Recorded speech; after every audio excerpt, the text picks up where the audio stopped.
Andrés Manuel lo que quiere hacer en esta cuarta transformación es la cuarta constitución.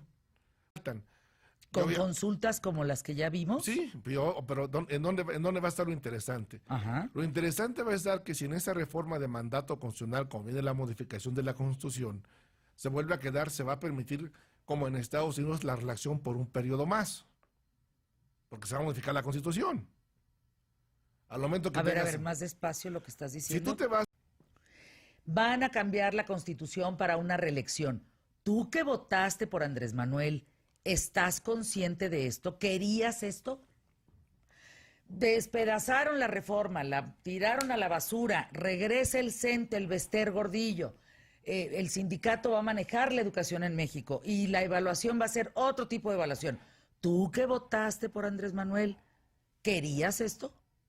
Entonces, aquí la pregunta clave es, ¿cuántos de los que votaron por Andrés Manuel fue por el hartazgo, la corrupción y por ver verdaderamente, ya no tener más de lo mismo? Así es el cambio. Es el cambio, pero ¿cuántos de esos no estaban conscientes, quizá, de que estos cambios iban para una cuarta constitución?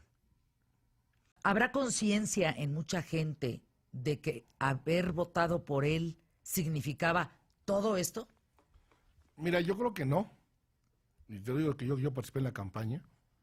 Únicamente era el voto del no y el voto del hartazgo de que ya se fueran todos y pedir que cambiaran las cosas, que cambiaran para bien de México.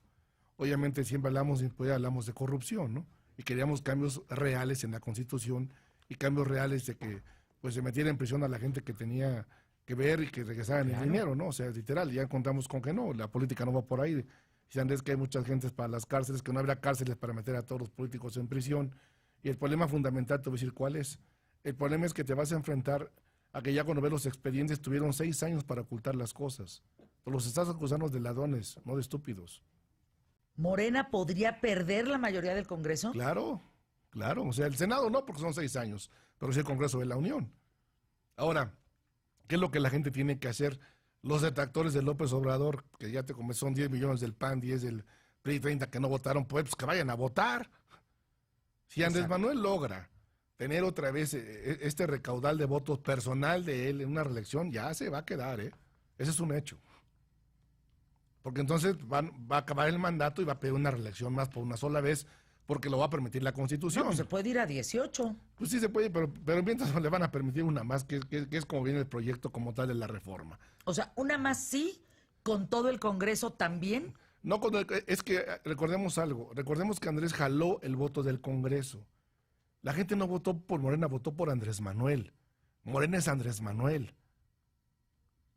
Y te lo voy a Es que Morena, lo que veo, no sé ustedes que nos escuchan, habiendo votado o no por él, yo veo en Morena un movimiento, no un partido político, un adoctrinamiento. Andrés Manuel es el director y el CEO de Morena. Bueno, y si algo le pasa, entonces ¿quién queda como CEO pues mira, de Morena? Ahí sería su gente de confianza, que es Martí importante. Batres, que es la gente más cercana a Andrés Manuel, sería Martí Batres, es el hijo putativo de Andrés Manuel, literal.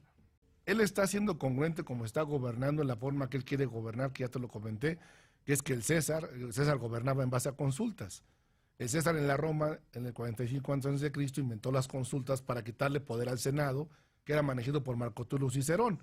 De y acuerdo, entonces Oscar. lo que es una consulta, gobierno con el pueblo, Andrés va a gobernar con el pueblo. De acuerdo, Oscar, pero nada más a 2 proyectos muy importantes que nos están costando muchísimo dinero, les dio en la torre con consultas ilegales. A ver, mira, no está tomando la consulta del aeropuerto para la cancelación, porque también se la aventó antes de. ¿Cómo? Si se hubiera aventado la consulta siendo presidente de México, lo paras con un amparo en 2 patadas y ellos lo sabían.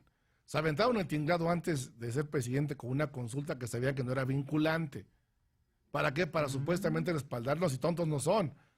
Llevan 18 años esperando el poder en el pandero.